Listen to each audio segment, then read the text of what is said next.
Hi, everyone. Hi there. Whew. Oh my goodness. We got a heavy topic today. Big topic. We've been talking about it, and thank God we got to the other side of that. Yes. Holy. So, I guess we should introduce ourselves. Oh, yeah. You want to go first? Sure. Let's forget that. My name is Dr. Saira, and I'm a transpersonal psychotherapist and a founder of the Get Happy Club. Yes. A co-founder. Yes. And I'm Jena Marcy. I'm a happiness coach and a founder of the Get Happy Club. So we are going to talk to you today. Today is your day to cure the happiness hangover. Now tell me you guys have not had a happiness hangover before. We have had them. We just actually had them this weekend. Yeah. So what happens is you start to get on this whole like happiness kick. And you go through life just feeling amazing. And good things are happening to you, and people are like complimenting you, and you're feeling appreciated and valued. You're getting parking spots. Yes, you're getting parking spots. You're getting great ideas, and everything's going amazingly. And you're like, "Oh my God, I'm on top of the world. I'm invincible." Yeah. And then one day you wake up. And suddenly, like, everything is getting to you, and you're just irritated. It's all gone. It's all gone. And not only are you irritated, you're mad at yourself for being irritated because you know that when you feel irritated, good things are not going to come to you. Right. So you're irritated, angry with yourself, trying desperately to feel good again, and nothing works. Nothing works. And you feel like, but I know what it feels like to feel good. I know it's important to feel good, but I just don't feel good. And I don't know how to feel good again. Yes. It's a hangover. It's a hangover. It's like a coming down. It's like a crash after the high. Yes. Right? So I had a happiness hangover for like multiple days. It started on Saturday when I had this big migraine and a fever. And I was still like, keeping my spirits up and whatever. And then Sunday came, and then Monday and Tuesday. And I was just like down in the dumps. Like, I could not get myself out of the dumps. And sometimes when we're in a happiness hangover, we give a reason for it. We're like, oh, this is happening because this person said something, or this didn't work out. PMS. Or PMS. Right, we want to give it a reason, right? Yeah. Be like, oh, I know, I'm upset because this other thing out there, or this thing with my body, or something is causing it. And so then you start focusing on all these things that could be the possible culprit reason, of your happiness hangover. But really, it's just that you got so happy that you kind of freaked yourself out a little bit. Yeah, and the ego was like, no, this is too good. You cannot live like this because then you won't need me anymore. Exactly. And then my existence is threatened. So there's lots of different explanations for the ego. So they talk about the ego in meditation. They talk about it in psychology. They talk about it. I mean, your mother-in-law might talk about ego. You have such a big ego, right? So we have these different ways of talking about the ego. And basically the simplest definition I can give to the ego is the ego is that part of you that wants to be in control. Right. It wants to keep you alive. So it'll do whatever it takes to make sure that your survival is guaranteed. And it's the physical part of you, right? Mm-hmm. So you have like a soul part of you, and then you have a physical part of you. Mm-hmm. And it can sometimes feel like they're at war. Like anytime you have a negative emotion, any negative emotion is really, and we've talked about emotions before, a negative emotion is an indication that your physical brain is not thinking the same things that your soul mind is, right? So your soul mind is always loving everyone and loving you and adoring you and thinking you're the greatest thing in the world. And when you're not loving everyone or loving yourself, you start to feel bad. And it's just, emotions are just an indication of how far or close together those two parts of you are. Right. And so when we're having those more negative emotions, sadness, anger, frustration, irritation, jealousy, all of those kinds of things, it's an opportunity to say, oh, wait a minute, I'm not, who's in charge here? Is it my ego in charge, or is it this higher part of me that's in charge? But it can, I mean, everywhere you look, the ego is running the show. Like, you can pick any industry, pick any community. There's a lot of like ego stuff, and we're taught that the things that the ego wants are good things. Right. Like we want to stay alive, right? That's a good thing. That's an important thing. We want to be the best, right? That's important. Feels good. It feels good to be the best. We don't want any competition. Yeah. Right? We want to be the only one. It feels good to stay safely distanced from other people, because then they can't hurt you, to stay protected. So some of those things sound like really like, yeah, of course I want to stay alive. I want to stay protected. But the soul just wants to connect. And the soul never dies, so it doesn't have to worry about dying. Yeah. Does this make sense? Totally. Are we talking like hocus pocus? Leave a comment below. And the ego wants, this is how I view it. The ego wants to be on top because it's scared that if it's not, it'll get lost or it'll not be important, right?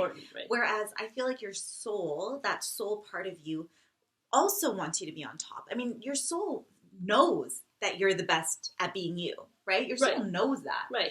There's no only you question. Can be you. Right. No, there's no question of your importance. There's no, but your soul knows it. So your soul believes that you can be your absolute best self.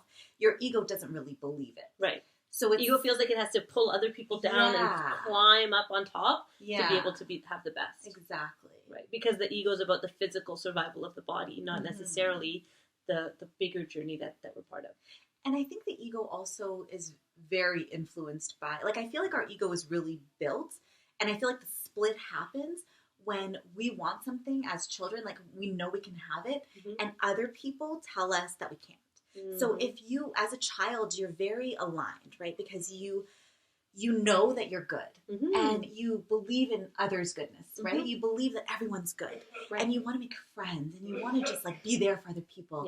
And you believe that you can have even the material things that you want. You believe in magic, right? You believe that things, it doesn't mean that just because A and just because B, then this is necessarily going to happen. You're open to the possibilities of miracles happening all the time as a child. And you don't think, I am open to the possibility. You just believe you just know that things are going to happen, good things are happening. Yeah, and you know that if you want a specific toy, you don't feel selfish for wanting that toy. You're like, I want that toy, so I'm going to get that toy, and then you get the toy. Right? Because you're very aligned. So you'll bring it to you somehow, and you should probably tell the white car story. Oh yeah, I was just going to. But wait, let me just finish this on.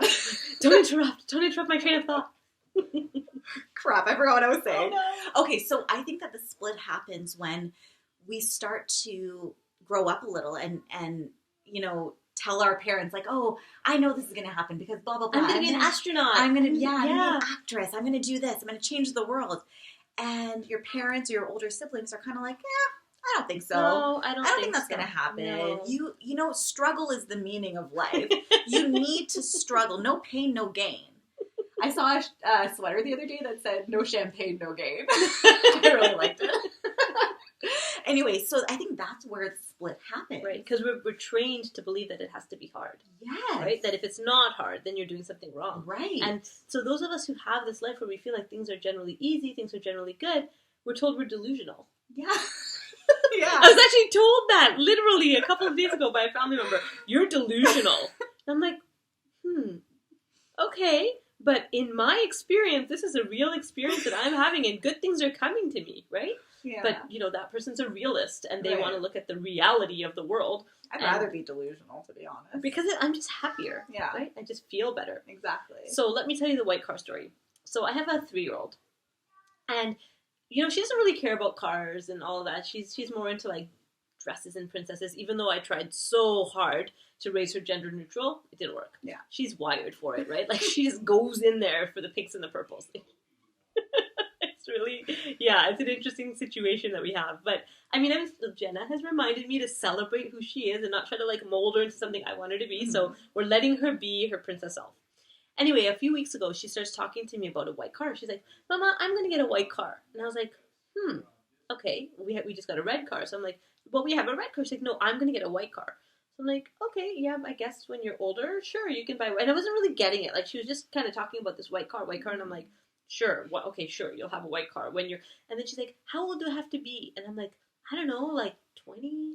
I'm not getting her a car at 16. I'm thinking all these thoughts are going through my head. She's like, no, I'm going to get a white car when I'm 3 or maybe 4. And I'm like, okay. So I'm like, maybe a toy car. I have no idea what she's talking about. She's rambling on about this white car. So my aunt calls me, and my son had given some toys to his cousin. Mm-hmm. And the cousin's dad was so happy with the toys. And he said, my son's white car is sitting, like, at a little BMW, like, motorized car. It's, like, thousands of dollars. I would never pay for that myself. So he just gifted that to my daughter and said, I would like her to have this white car. And I hadn't told anybody the story about that she's talking about a white car, but now she has a white car. How long after she was talking about it? So she talked about it, and then, like, probably that weekend. So it was, like, Monday, Tuesday she was talking about it, and the weekend I got the phone call. Okay, that's really fast. That's awesome. Right? And I'm just like, what? And then I told my aunt the story about the white car. She's like, she knows what she wants. I'm like, yeah, she does. Look at that. Right? She's a little manifester. Totally. Yeah. Master manifester. Because she just knows what she wants and she believes she's going to get it. Right. There's and no then, question about it. And then there's the gratitude when she gets it. So there's these little, you know those Russian nesting dolls? Mm-hmm. One inside the other side. So she went to a friend's house and she came home and she's like, I want stacking cups. And I'm like, what are those? And she's like, no, I need stacking cups. And everybody she talked to, she's like, stacking cups. Yeah. She told her, Grandma, remember stacking cups? She couldn't stop talking about it. And I'm like, what are these stacking cups? So I text my friend and I asked her to send me a picture. So it's these little Russian nesting dolls. Mm-hmm. So I'm like, okay, well, those are easy to get. You can find them everywhere, right? So my mom and I talked about it. My mom said, when I come, I'll bring them to her. And she got like the actual wooden hand-painted ones that were like, you know, nice. And so she's she gets the gift. She opens the wrapping paper. She's like, a box! Then she opens the box. She's like, red wrapping paper! Then she opens the red wrapping paper. She's like, stacking cup. She's like, look, I got the stacking. And she was so excited. And for the whole day, and like up until now, it's been like 4 days, she keeps going up to my mom. She's like, thank you so much for my stacking cups. I love you so much. And she gives her kisses. It's like so much gratitude, right? Mm-hmm. And so, of course, now my mom's going to want to get her lots more stuff. Right? Yeah. But that's kind of how the universe functions, is that we get what we want, and then to have that gratitude and that outpouring of, like, she knew it was coming. She just didn't know when. Yeah. And when it got there, like, she had this huge gratitude response. And we're all like that. Like, we're all wired for that. But we're taught to, like, not, you know, don't overdo it. Yeah. Don't overdo it. Yeah. Like, yeah, you got what you want, but you're just lucky. Yeah. And now that you have it, don't ever want anything ever again. That's it. No more toys for you. Stacking cups for the rest of your life. That's it. And that's what the happiness hangover is, right? It's that ego part of us that just freaks out from years of training that things are not supposed to be this good. And if they're this good, I am going to make them bad so that I don't feel guilty for having a bunch of nice stuff. Right. Because look at all those other people in the world that don't have nice stuff for them. And it's not even conscious. It's not like, but I noticed that it's happened after every big thing that I've gotten that I've really wanted. Oh, you know? So after we got the truck, I was like on top of the world. And then for a few days, I was pissed at nobody in particular. Just generally angry at the world. Angry.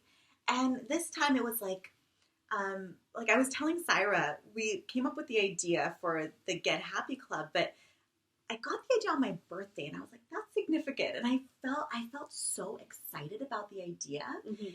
And when I shared it with Saira, she was like, yes. And I told my parents and they were like, oh my God, that sounds amazing. And then I was telling my parents like this whole like vision that I saw for it. And I was so excited. And then right after I was like, oh, that was a mistake because I've said too much about it. There was like this whole part of me that was like, you've jinxed it. You've done something wrong. And then came the hangover. Right. So it's like, oh, you get so much good stuff. And it's not like money stuff. It's just like stuff. It's just like happiness. Ideas and feelings. Yep. And feeling valued and just like love. And then you're angry at yourself almost. So you know where I think I learned about happiness hangovers? What? So when I was a kid, we had this, my mom tells this story about when she was 6 years old, she got a brand new writing tablet. And for her family, that was a big deal because she was the youngest. She always got everybody's hand-me-downs, which you know about. Youngest of 6 kids, and she got her brand new own writing tablet. It's like a little chalkboard, right? And it was a big deal for her because she was going to school, grade 1, she has a writing tablet, and she's walking home, and she fell down a hill and tumbled, and cut open her chin. She still has a scar, and the writing tablet broke.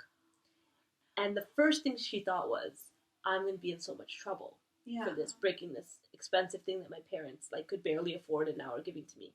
So she gets home, she's crying, she's bleeding, and her mom is just like, oh my gosh, are you okay? And she's just like so sorry about the writing tablet.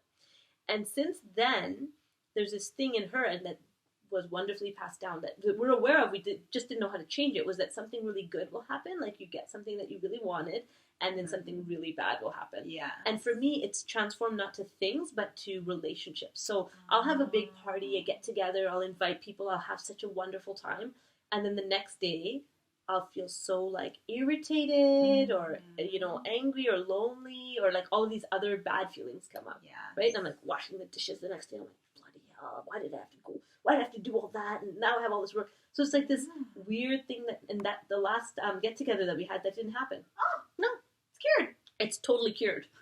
So my relationship thing where I have these really close connected moments, it's like, okay, and that's enough. And I don't need to beat myself up or feel bad about that. And do you think that it's cured because a part of you accepted that that's okay? Like, do you think that the acceptance had to come before, and that was the cure? It was like the acceptance of, it's okay, I'm allowed to have nice things, I'm allowed to have people that love me, I'm allowed to be happy? Well, the funny thing is, the day after, so usually the day after we'd be like, doing laundry. So I gave myself the whole day after to just grieve. Because I know, like, every time I feel bad the next day. So I'm like, I'm not going to plan anything. I'm not going to force myself to do anything. I'm just going to grieve. Yeah. And then I didn't feel like grieving. I just felt fine. So then I just watched movies and, like, talked to my kids. And, like, we played with Play-Doh. Like, it was just relaxed. But it's fine. It wasn't, like, this sad day. It was just okay. And so, I gave myself permission to feel bad if I wanted to. And then it didn't come. And if it had come, at least there was space for that. I wasn't like rushing off to the next aware that it was going to happen, so you gave yourself that space. That's pretty cool. Yeah. So when you do have a happiness hangover, and as you get more into our stuff and the law of attraction stuff and just generally thinking about your own happiness, it'll come. Like, it might come, it might not. But if it does come, it will come in very familiar forms. It will come as a trigger that's triggered you for probably your entire life or your entire adult life. Right. So for me, it's always about, and it doesn't really matter who I'm with, I've noticed, but when I feel that like ego pull, it's usually a story from my partner's past. Like, I'll dwell on something, like an ex-girlfriend they had or something that I can feel pissed off about. And it's totally not relevant to me. And it totally has nothing to do with my life, but I'll pick it because I know that there's no way I'm solving it. Right. It's the most impossible situation to get myself into. Right. And that's what happens to me. And so I should know by now that it's going to happen or at least be aware that, this is what's happening. But the last couple of days I was not aware. And all I did was pick fights with Altaz. And he was like, what's happening? Where are you? And I was like, I don't know, but I hate you. I'm somewhere in here. I swear to you. Just hang out with me a little bit longer and I'll get you. Well, and that's the beautiful thing about friendships and partnerships is that if you can be with someone when they're in that unhappy space and just let them get to the other side of it rather than like forcing or pulling, that's a real service, right? That you can give to someone. Now, I've also been around people who are in a happiness hangover for like 5 years. Oh yeah, I know that. Right? So that's a different space. Those are people who are just chronically unhappy. Yeah. And so for that, it's sometimes difficult to be around those people for me because they don't really want to be helped. And we were talking about this, right? About that we can only be of service to people who are actually willing to hear what we have to say and willing to, click the play button on the YouTube. We can make these videos. Yeah. But the people who probably really need them aren't even watching them. Yeah. Right? The people who are watching them kind of already are thinking this way and it's just affirming what they already know. Right. Right? Exactly. And we've like come to terms with that's who we're going to attract. And so the same way in our lives that there are going to be people in our lives who are just chronically unhappy and sometimes there's nothing you can do for them. Until they're ready. And then when they're ready, they'll find the help that they need. Yeah. For sure. So if you're in a happiness hangover, I wish I had done this video last week so I could have watched it on the weekend. Gotten out of my happiness hangover. So what do you do to fix to get out right? of it? Yeah. And I think what we always talk about, the very first step is to be gentle with yourself, which I had a hard time doing this week, and I'll be completely honest. And I didn't, and as much as I know that when I feel bad, it's because of the split between my higher self and my ego self. Mm-hmm. And as much as I know that that's just an indication that I'm not thinking the way my higher self is thinking, that thought did not even occur to me. But here's the thing, Jen. Here's the thing, right? And this is true probably for a lot of us, is that we've only really started being awake to this in the last, 6 months? Yeah. So 6 months of this kind of thinking, and then 30-something years of the other kind of thinking. That's true. Right? So to be gentle with yourself and be like, yeah, you're learning a new way to be. And we're not going to be able to undo 30 years. Well, we are actually. We are undoing 30 years of programming or plus in a few short months. Right. And so it can feel, and so when we fall back, it can feel even more frustrating because you know what it feels like to feel good. Yeah. Right? And so to just be gentle with yourself and give yourself permission that, once in a while, you'll go back to your old familiar patterns. Mm-hmm. Like for me, the old familiar pattern is attacking myself for how I look. Mm-hmm. Right? So my hair's not okay, I'm way too much, or something, my nails are, some stupid stuff about how I look. Yeah. Does it even matter? No. It doesn't even matter, right? And people who know me, that's not even how, they don't relate to me because I look a certain way. Mm-hmm. They relate to me because I am who I am. And when you feel good, you feel beautiful. And when you feel bad, you don't feel beautiful. No, you right? feel I feel so ugly. Yeah. I'm not even ugly, but just blah. Right? Like, just, like, totally. not, like, just invisible, actually. Yes. Oh. Wow. I just got an aha.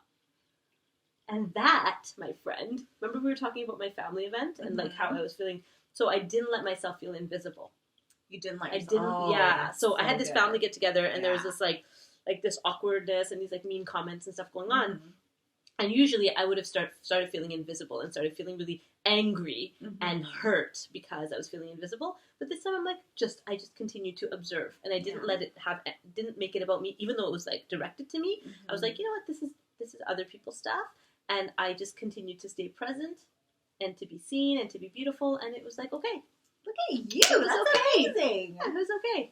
Wow. Right? So if you can figure out, like, what's your trigger, and what's your, like, the good old one that will always make you feel bad, yes. and then kind of have a plan. Right. You know, that if I start doing this to myself, if I start making myself feel invisible, right, for me, then what else could I do? What else could I think or feel, or what little strategies can I have to? And it's going to be different for each of us, right? Sometimes it might be texting or calling a friend. Sometimes it might be journaling. Sometimes it might be just a few deep breaths. Like, I have a Fitbit, and there's a relax function on it. Mm-hmm. So right in the middle of the family gathering, I was like, yeah. Like, what are you doing? I'm like, oh, I'm just doing my Fitbit relax. Right? But it was like a way for me to disengage from what was happening and just pull out. I saw Life in Pieces. Have you seen that? Yeah, I watched that. Yeah, so there was one where it was called Zen Jen, and she was, like, learning how to meditate. And so she would excuse herself from, like, all types of events. Like, anytime things were getting stressful, or there was a conversation that she didn't want to be a part of, she'd be like, oh, I have to go meditate now. And then she'd go into a room and set her timer for 20 minutes, and she'd, like, play video games and stuff. But everyone thought she was meditating. And I was like, that's brilliant. Right. Because we all need that. Like, what if we could just have an escape button where we're like, okay, I can't deal with this situation right now, so I'm just going to leave. Step away, yeah. And I'm going to gather my own thoughts because I'm more important than what you think of me right now.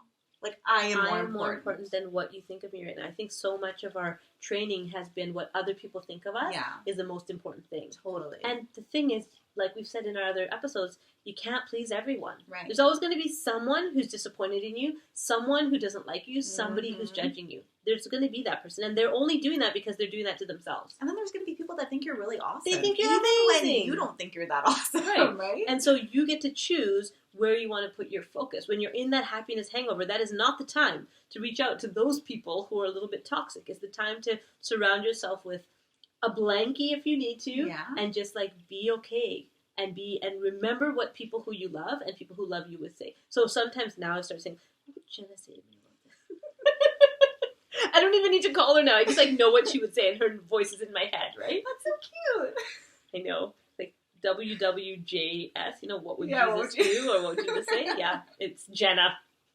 That's so cool. Thank you. All our fans are going to have, like, what would Jenna say? Tattooed on there. Knuckles. Ooh. We were talking about tattoos the other day. I know. That'll be a different topic. That'll be it, like, day. yeah. Can you imagine? Down the road. What would Saira say? Or the Get Happy Club. The logo, just right here. And the thing is that what would your higher self say? What would your higher self say? The Jenna in this example is like somebody who sees me at my best, sees through all the bullshit and knows who I am beyond the bad stories I tell myself. What would that person say to me? Totally. That person is your higher self, right? And it's so awesome when you're able to have someone in your life to mirror that back to you. That, okay, you're pretty great, and you're just telling yourself a story here that's spitting you out and has nothing to do with reality, right? And so if you don't have that person yet in your life, you be that person. You have that person. Yeah. And as you do that more for yourself, you'll start creating opportunities to meet people who can do it for you. And that's so the thing, right? Because when you start to think highly of yourself, you attract other people who think highly of you. Right. And even people in your past who have not thought highly of you before, they start to think highly of you. And we've had that experience, and it's like mind-blowing, right? Because you're used to relating to them in a certain way, and all of a sudden they're like being really nice to you and celebrating you. Different. Yeah. And when you can accept it, then life is great. And then sometimes you have a happiness hangover, and then you just watch this video and you realize that it's okay, it's normal. It's normal. So what I did one day, day one of my happiness hangover, I was at a family function, and I just couldn't take it anymore. I just could not take it. So I went upstairs and I went to sleep. It wasn't even my house. You need a nap. It was someone else's house. I just was like, I'll be back. back. And I went into a room, I turned on the heater, and I went to sleep. And you know, sometimes, like Abraham says, the nap is the best way to reset. Yes. Right? Yeah. Like, think about, well, I have you know, a toddler and a 7-year-old, and I know that when they're like getting cranky and like the nap, they need a nap. They need a nap, and they get up and it's like they're new people. And why do we think that we grow out of that? I don't think that we ever do. We need naps. We need naps. Yeah. And isn't it nice to feel like there's nothing that I have to do right now? Right. Like I could just take a nap. We could turn this off and I could go take a nap. It doesn't even matter. Nothing is really that serious. It's you know, it's a retraining. So yesterday my kids were, you know, there was a dentist thing and my kids were home with me. And they're both like, I'm lying there, like I'm lying down on the couch and one kid is here and one kid is here and they're both sleeping. And I'm watching this stupid, whatever, cartoon that they were watching and I'm like trapped. And then I was like, what if I had a nap? And I just fell asleep in the middle of the day. And it was lovely. It's great. It was so lovely. And I'm like, oh yeah. And it was awesome because we ended up staying up really late to do some paperwork stuff. And I was like totally alive and wired and I could stay awake till 1 in the morning doing my work. Yeah. And I had no idea I'd have to stay up late. Yeah. So it's one of the things that we talk about is like taking the path of least resistance, right? And so during your happiness hangover, that's really important. Super important. Do the thing that's going to be the easiest to do to get you through that. Yeah, exactly. Don't put any pressure on yourself to do anything that you don't want to do. Like, even if it means calling in sick from work, I don't care. Mm-hmm. Just do it. Do whatever is going to make you happier. Sometimes it's going out and socializing with people, right? Mm-hmm. Like, it's basically anything that's going to get you out of your funk. But the main thing is to be gentle with yourself, not put pressure on yourself to exit that phase as quickly as possible. Right. Because the pressure actually adds to the hangover, right? And that's what I did. Right? Yeah, so that's what I did. I was positive that I was going to wake up on Tuesday morning and be totally fine. And I wasn't. Like, I wasn't totally fine on Tuesday morning because I put so much pressure on myself that, like, okay, fine, I'll give myself this one day, but that's it. Only one day. And my ego was like, no, that's not happening. Nice try, but no. And so what if we could just be okay with not being okay sometimes? Yeah. Right? And that's a part of the process because I think that when you're learning to be happy, the biggest thing you're learning is to let go of needing control. Right. So if you can learn to be okay in happiness and also in sadness, the predominant emotion is going to be happiness because well-being is always flowing to us and through us, always. Mm-hmm. That's the way the universe works. We're always inundated with well-being, but we resist it so much, right? So eventually we'll recognize when we're in our happiness hangover that it's just resistance, right? And that we can just move through it. But until that point, we have to just be okay letting go. Right. And that's the first and kind step. of leaning in, right? Yeah. So Pema Chodron, she's a Buddhist monk and teacher. And I just read a piece in one of her books where it's called When Things Fall Apart. Mm-hmm. And it's like advice for difficult times, right? I don't know why I'm reading it because my times are great, but I got it a while ago and I'm like, I should probably read this book. Yeah. But one of the things she talks about is leaning in. So she says when it's cold, rather than complaining about it being cold, what if you just felt that icy bite in the air and like just leaned into it? When the room is hot, instead of complaining about the room being hot, what if you felt that like that discomfort and that movement and that heat, right? And because she talks about like, and she says that ebb and flow will always be there. Way after like we leave this planet, there will be hot and there will be cold. So rather than complaining about it, what if we just leaned into it and saw what was in that hot or cold? And so you can apply that to any emotion, any situation, to lean into it rather than pushing back from it. And I think a part of leaning in is believing that it's temporary, right? Right. So when you lean in, you know that, okay, I'm leaning into this, but I also know that it's going to pass. It's going to change. This is not how it's going to be forever and ever. And sometimes it doesn't feel like that. Sometimes it feels like this emotion is going to stay here with me for the rest of my life. Like the happiness hangover, probably by Tuesday night, you were like, this is never going to change. Yeah. I felt like I was doomed. Like, that's it, I'm done. How can I talk about happiness and I'm like so unhappy? Shut down the club. So how did you get out of it? Well, what was I going to say about that? Yeah, so I have no idea how I got out of it, actually. I feel like it was I went to mosque. So I went to a social function. And I didn't really want to go. And I told myself I wasn't going to go. And I told myself it was okay if I didn't go. But then I was like, oh, but I found the outfit. And I was like, well, I have the outfit. I should probably wear it. And then all this, it's like, oh, we'll just go after. So, like, you don't have to sit through all the stuff. We could just, like, go hang out Socialize, after. yeah. Yeah, we'll just socialize. And I was like, well, that sounds nice. So I ended up going, and I felt really good. And I think I just needed to get out of my house and, like, into a social situation and remember that, like, people like me and I'm okay. You know, like, it's not just me and my little miserable bubble. So that really helped. And then I was happy for the rest of the night. But I think being gentle with myself, so the whole process, like being gentle with myself, recognizing that it was going to end at some point. These are all things that I could have done. I didn't necessarily do them this time, but looking back, these are things I could have done. Recognizing that it was going to end soon. And also, like, I should have called you. That's what I should have done. Dude. Yeah. Right? But I was just so happy. Because you texted me and said, miserable. We'll talk about it tomorrow. Yeah. Like, you mean just talk about it now? I was happy being miserable. Do you guys ever feel that way? You're like, this feels so bad, but it's so good. Because you get to excuse yourself from doing all sorts of things. You get to make good excuses about why you don't get to engage. Yeah. Oh my God. Good one. Yeah. Okay, so if you're in a happiness hangover for more than maybe a day, then maybe it's or maybe 2. Seek help. Seek help and know that there's a part of you that's probably enjoying feeling bad. Or at least it's familiar. You might not enjoy it, but it's familiar. That's exactly what it is, Saira. It's not that I enjoyed it. It's so familiar. And it's like, sometimes when we're going through these changes, it feels like everything's changing. It's like, you know, it's like there's I was miserable for 15 years, and now suddenly I'm really happy, and it's so weird.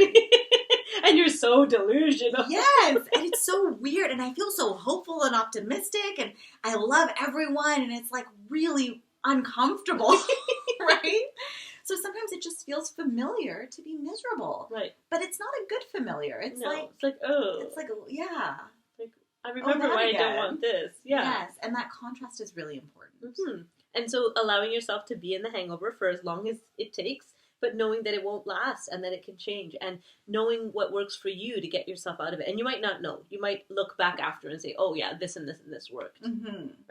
So make those lists for yourself then. Next time you're in the happiness hangover, figure out what works. Like, use it as almost a learning opportunity, right? To figure out for yourself, because it's going to be different for everyone what works and what doesn't. So, and then reach out to us and let us know. Or, better yet, come to our Thursday Get Happy Club, and we'll talk all about this kind of stuff. About the happiest times, what to do when you're not feeling that happy, and how to bring happiness into your everyday life in a consistent way that just feels really awesome. Because once you get happy, everything good comes to you. Honestly. It's pretty much true. Yeah. It's pretty much it. That's it. And we also recognize, and from lived experience, that it's a challenge to stay there. It is. So what to do when we're not feeling there. How to get back there. Yeah. Okay. Thank you so much for joining us for Today's Your Day. We will be talking about lots of different topics, and we'd love to hear your suggestions or your questions. Yes. So we can address them in our future episodes. Totally. Share this with someone in your life who maybe is going through a happiness hangover, or somebody who's a supporter of somebody going through a happiness hangover. Yes. Pass it along. Again, touch with us if you want more details about the Get Happy Club. Okay. Take care, and we'll see you next week. Bye. Bye.